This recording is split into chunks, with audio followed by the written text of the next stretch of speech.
In the beginning, God created the heavens and the earth. When the world was still formless and dark, God spoke, "Let there be light," and there was light. God made the light, the land, and the sea, and the animals and plants with a word. And on the sixth day, God made man. He formed man from dust and breathed life into his nostrils. And he named this man Adam. God built all these things, and they looked good, he said. God saw Adam living alone, and so he gave Adam a helper. When Adam slept, God took one of his ribs and made a woman. He named her Eve. Adam and Eve lived happily in the Garden of Eden with God. Then one day, a serpent approached Eve.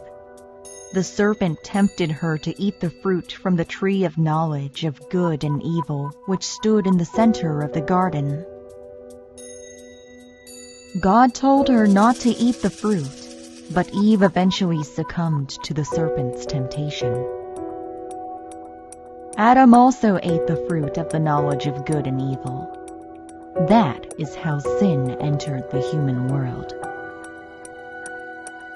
Humans who sinned could not live with God. Those humans had to leave God and pay the price for their sins. They had to go through death. They had to work in order to survive. Human beings who are far from God continued to fall away from God. God has given these people a way to return to God. It was the burnt offering. A sinner had a way to return to God, but it was imperfect, and the man's sinful heart continued to lead him astray. But God loved humans so much.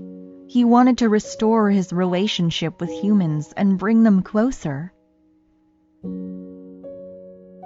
So God sent his one and only Son to earth. That's Jesus. Jesus came to this earth and spread the love of God.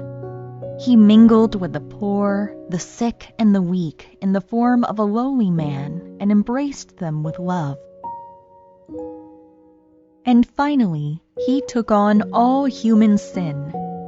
He sacrificed himself on the cross, and in doing so offered a perfect sacrifice to God to completely absolve sin. Man sinned and left God, but God loved us and restored that relationship. We must remember and rejoice in this news of salvation, the grace at the cross and the history of salvation that Jesus had come to this earth to accomplish. It is the news, the gospel. We have seen the love of God, who loved us even to his death and sent his Son to this earth. I hope that God's love will be deeply engraved in your heart as you are watching this right now. And I hope this news of the gospel will bring great joy and grace to you. Jesus loves you.